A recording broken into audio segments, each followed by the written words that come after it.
শ্লোক ৭। যদা যদা হি ধর্মস্য গ্লানির্ভবতি ভারত অভ্যুত্থানমধর্মস্য তদাত্মনং সৃজাম্যহম। যদা যদা মানে যখন ও যেখানে, হি মানে অবশ্যই, ধর্মস্য মানে ধর্মের, গ্লানি মানে হানি, ভবতি মানে হয়, ভারত মানে হে ভারত বংশীয়, অভ্যুত্থানয় মানে উত্থান, অধর্মস্য মানে অধর্মের, তদা মানে তখন, আত্মন মানে নিজেকে, সৃজামি মানে প্রকাশ করি, অহম মানে আমি। গীতার গান। যদা যদা ধর্মগ্লানি হইল সংসারে, হে ভরত বিশ্বভার লঘু করিবারে, অধর্মের অভ্যুত্থান ধর্মগ্লানি হলে আত্মার সৃজন করি দেখো এ সকলে। অনুবাদ। হে ভারত, যখনই ধর্মের গ্লানি হয় এবং অধর্মের অভ্যুত্থান হয় তখন আমি নিজেকে প্রকাশ করে অবতীর্ণ হই। তাৎপর্য। এখানে সৃজামি কথাটি তাৎপর্যপূর্ণ। এই সৃজামি কথাটি সৃষ্টির অর্থে ব্যবহৃত হয়নি, কারণ পূর্ববর্তী শ্লোক অনুযায়ী ভগবান সমস্ত রূপেই নিত্য বিরাজমান, তাই ভগবানের রূপ বা দেহ কখনোই সৃষ্টি হয় না। সুতরাং সৃজামি অর্থে ভগবান স্বীয় স্বরূপেই নিজেকে প্রকাশ করেন।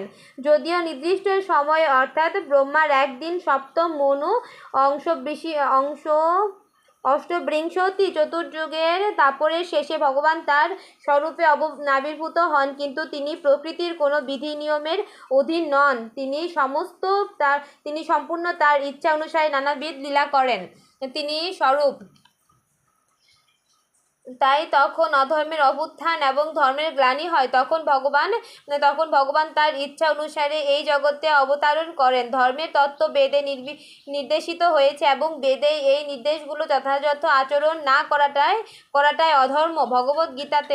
ভগবদ্গীতাতে বলা হয়েছে এই সমস্ত নির্দেশগুলি ভগবানের আইন। ভগবান নিজেকে কেবল ধর্মের সৃষ্টি করতে পারেন। বেদ ভগবানের বাণী এবং আদিতে ব্রহ্মার হৃদয়ে তিনি এই জ্ঞানের সঞ্চার করেন।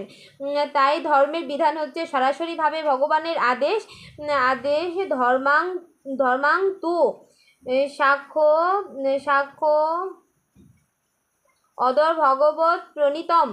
ভগবদ্গীতার সর্বত্র এই তত্ত্বের বিশদ বর্ণনা করা হয়েছে। ভগবানের নির্দেশ এই তত্ত্বে প্রতিষ্ঠা করাই বেদের উদ্দেশ্য। গীতার উপসংহারে ভগবান স্পষ্টভাবে বলেছেন, সর্বধর্মম পরিত্যাজ্যং মামেকং শরণং ব্রজ। সব কিছু পরিত্যাগ করে কেবল তার শরণাগতই হওয়া সর্বশ্রেষ্ঠ ধর্ম। বৈদিক নির্দেশগুলো মানুষকে ভগবানের প্রতি পূর্ণ শরণাগত হতে সাহায্য করে, আর যখনই অসুরেরা অথবা আসরিক ভাবাপন্ন মানুষেরা তাতে বাধা সৃষ্টি করে তখন ভগবান অবতীর্ণ হন। শ্রীমদ্ থেকে আমরা জানতে পারি, যখন জড়বাদে পৃথিবী আচ্ছন্ন হয়ে গিয়েছিল এবং জড়বাদীরা বেদের নাম করে যথেচ্ছাচার করছিল, তখন শ্রীকৃষ্ণের অবতার বুদ্ধদেব অবতরণ করেছিলেন। বেদে কোনো বিশেষ অবস্থায় পশু বলি দেওয়ার বিধান রয়েছে, কিন্তু আসরিক ভাবাপন্ন মানুষেরা বৈদিক সিদ্ধান্ত অনুসরণ না করে নিজেদের ইচ্ছামতো পশু বলি দিতে শুরু করেন। এই অনাচার দূর করে বেদের অহিংসার নীতি প্রতিষ্ঠা করার জন্য ভগবান বুদ্ধ আবির্ভূত হয়েছিল। এইভাবে ভগবানের সমস্ত অবতারই কোনো বিশেষ উদ্দেশ্য সাধন করবার জন্য এই জড়জগতে অবতরণ করেন এবং শাস্ত্রে তাদের উল্লেখ থাকে। শাস্ত্রের প্রমাণ না থাকলে কাউকে অবতার বলে গ্রহণ করা উচিত নয়। ভগবান যে কেবল ভারত ভূমিতে অবতরণ করে এই ধারণাটি ভুল। তিনি তার ইচ্ছা অনুসারে যে কোনো জায়গায়, যে কোনো অবস্থায়, যে কোনো সময় অবতরণ করতে পারেন। প্রত্যেক অবতারণেই তিনি ধর্ম সম্বন্ধে ততটুকুই ব্যাখ্যা করেন যতটুকু সে বিশেষ অবস্থায় মানুষের হৃদয়ঙ্গম করতে পারে, কিন্তু উদ্দেশ্যটি একই থাকে, ধর্ম সংস্থাপন করা এবং মানুষকে ভগবতমুখী করা।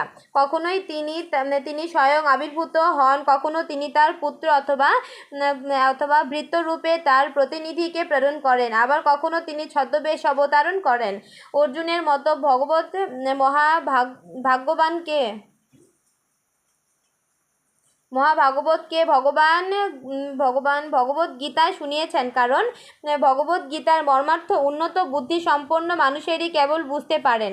2 আর 2 4 হয়। এই গাণিতিক তত্ত্ব প্রাথমিক স্তরেই সত্য, আবার গাণিতিক উচ্চ পর্যায়ে পাঠেও সত্য, কিন্তু তবুও গণিতের উচ্চনীতি স্তরভেদ আছে। প্রতিটি অবতারে ভগবান একই তত্ত্ব জ্ঞান দান করে, কিন্তু অবস্থা ভেদে তাদের উচ্চ ও নিম্ন মানসম্পন্ন বলে মনে হয়। উচ্চ মানের ধর্মের অনুশীলন শুরু হয় বর্ণাশ্রম ধর্ম সমন্বিত সমাজ ব্যবস্থার মাধ্যমে, যে বিশেষ পরে আলোচনা করা হবে। ভগবানের অবতারণের উদ্দেশ্য হচ্ছে সর্বত্র সকলকে কৃষ্ণ ভাবনায় উদ্বুদ্ধ করা। কেবলমাত্র বিভিন্ন অবস্থার পরিপ্রেক্ষিতে কখনোই এই ভাবনার প্রকাশ, আবার কখনো অপ্রকাশ হয়। শ্লোক 8। পরিত্রাণায় সাধূনাং বিনাশায় চ দুষ্কৃতাম ধর্ম সংস্থাপনার্থায় সম্ভবামি যুগে যুগে। পরিত্রাণায় মানে হচ্ছে পরিত্রাণ করার জন্য, সাধুনাম মানে হচ্ছে ভক্তদের, বিনাশায় মানে হচ্ছে বিনাশ করার জন্য, চ মানে এবং, দুষ্কৃতাম মানে হচ্ছে দুষ্কৃতিকারীদের, ধর্ম মানে ধর্ম, সংস্থাপনার্থ মানে হচ্ছে সংস্থাপনের জন্য, সম্ভবামি মানে হচ্ছে অবতীর্ণ হই, যুগে যুগে মানে হচ্ছে যুগে যুগে। গীতার গান। সাধুদের পরিত্রাণ, অসুরদের বিনাশ, যে করে অধর্ম তার করি সর্বনাশ, আর ধর্ম স্থিতি অর্থ করিতে সাধন, যুগে যুগে আসি আমি মানসে বচন। অনুবাদ। সাধুদের পরিত্রাণ এবং দুষ্কৃতিকারীদের বিনাশ করার জন্য এবং ধর্ম সংস্থাপনের জন্য আমি যুগে যুগে অবতীর্ণ হই। তাৎপর্য। ভগবত গীতা অনুসারে কৃষ্ণ ভাবনাময় মানুষ কেবল সাধু। কোনো মানুষকে আপাত দৃষ্টিতে অধার্মিক বলে মনে হলেও তার অন্তরে তিনি যদি সম্পূর্ণভাবে কৃষ্ণ ভাবনাময় হয়, তবে তাকে সাধু বলেই বুঝতে হবে। আর যারা কৃষ্ণ ভাবনাকে গ্রাহ্য করে না, তারাই দুষ্কৃতাম পদবাচ্য। এই সমস্ত অসাধু বা দুষ্কৃতকারীরা অলৌকিক বিদ্যায় অলঙ্কৃত হলেও তাদের মূঢ় ও নরাধম বলা হয়, কিন্তু যিনি সর্বতোভাবে ভগবত ভক্তিতে নিয়োজিত, তিনি শিক্ষিত ও সুসভ্য না হলেও তাকে সাধু বলেই বুঝতে হবে। রাবণ, কংস আদি অসুরদের নিধন করার জন্যই পরমেশ্বর ভগবান যেমনভাবে অবতারণ করেছিল, নিরীশ্বরবাদীদের বিনাশ করার জন্যই তাকে তেমনভাবে অবতারণ করতে হয় না। ভগবানের অনেক অনুচর রয়েছে যারা অনায়াসে অসুরদের সংহার করতে পারেন, কিন্তু ভগবানের অবতারণের উদ্দেশ্য হচ্ছে অসুরদের দ্বারা সর্বদা উৎপীড়িত তার অন্যান্য ভক্তদের পরিত্রাণ করা। অসাধুরা ভগবত ভক্তদের নানাভাবে কষ্ট দেয়, এমনকি ভক্ত যদি তার স্বজনও হয়। যদিও প্রহ্লাদ মহারাজ ছিলেন হিরণ্যকশিপুরের পুত্র, কিন্তু তা সত্ত্বেও তিনি তার পিতার দ্বারা নির্যাতিত হয়েছিলেন। যদিও শ্রীকৃষ্ণের মাতা দেবকী ছিলেন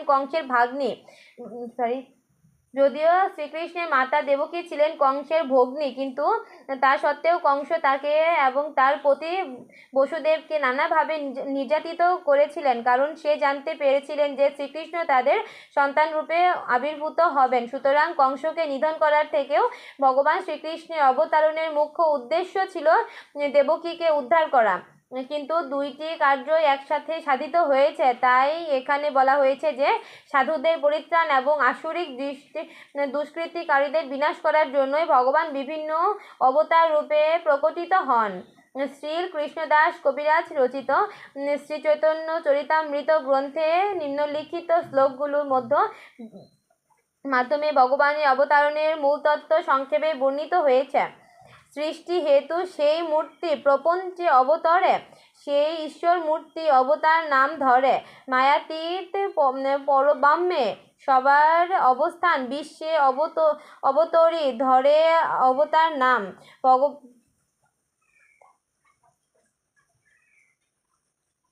ভগবত ধাম থেকে এই জড়জগতে প্রকট হবার ফলে ঈশ্বর মূর্তি অবতার নাম ধরেন।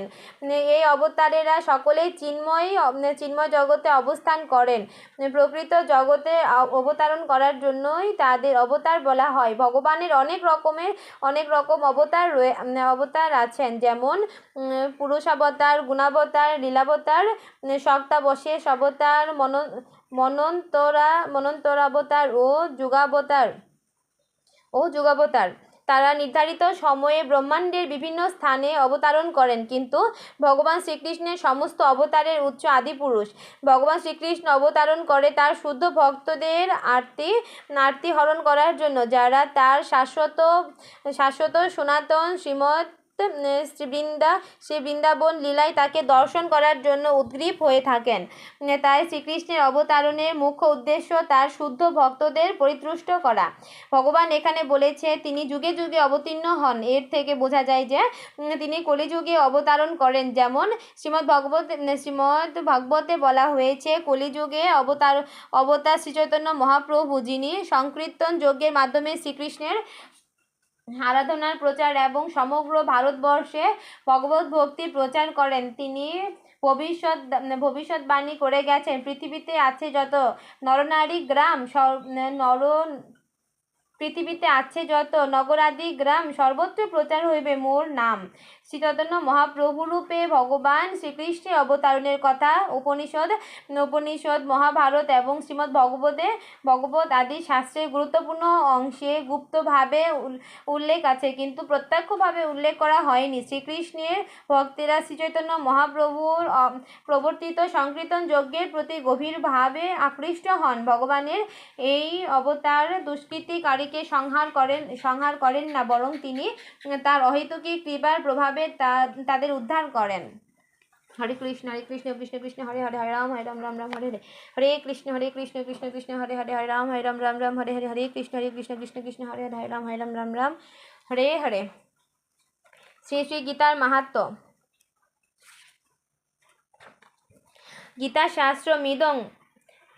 গীতাশাস্ত্রমিদং পুণ্যজ পঠেত প্রযত পুমাन् বিষ্ণু পাদপম্পতি ভয়শোকাদি বর্জিত। শ্রীমদ্ ভগবদ্ গীতা দিব্যোপদেশ যথাযথভাবে পাঠ করতে পারলে অতি সহজে সমস্ত ভয় উদ্বেগ থেকে মুক্ত হওয়া যায়।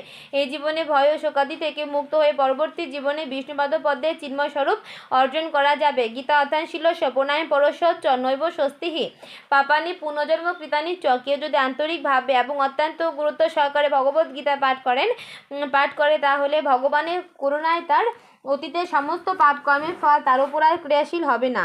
মলিনী মর্জুনং পুংসাং জলস্নানং দিনে দিনে সকৃত গীতাস্তম্ভসী স্নানং সংসার মলনাশনম। প্রতিদিন জলে স্নান করে মানুষ নিজেকে পরিচ্ছন্ন করতে পারে, কিন্তু কেউ যদি ভগবদ্ গীতার গঙ্গাজলে একটিবারও স্নান করে তাহলে তার জড়জীবনের মলিনতা একেবারে বিনষ্ট হয়ে যায়। সুগীতা কর্তব্য কিমন্যে শাস্ত্র বিস্তরে, যা স্বয়ং পদ্মনাভস্য মুখপদ্মাৎ বিনিশিতা। স্বয়ং পরমেশ্বর ভগবান পদ্মনাভে মুখপদ্ম বিন্যসিত পরম বাণী সমৃদ্ধ শ্রীমদ্ ভগবদ্ গীতা পাঠ করাই পরম কর্তব্য। তা পাঠ করার পর অন্যান্য শাস্ত্র পাঠ করার আর কি প্রয়োজন থাকে? ভারতামৃত সর্বসং বিষ্ণুবক্রান্ত বিনিশিতম গীতা গঙ্গোদকং পিত্বা পুনর্জন্ম ন বিদ্যতে। গঙ্গাজল পান করলে অবধারিতভাবে মুক্তি পাওয়া যায়। যিনি ভগবদ্ গীতার পূর্ণ পীযূষ পান করেছেন তার কথা আর কি বলবার আছে? ভগবদ্ গীতা মহাভারতের অমৃত রস, যা আদিবিষ্ণু ভগবান শ্রীকৃষ্ণ নিজেই বলে গেছেন।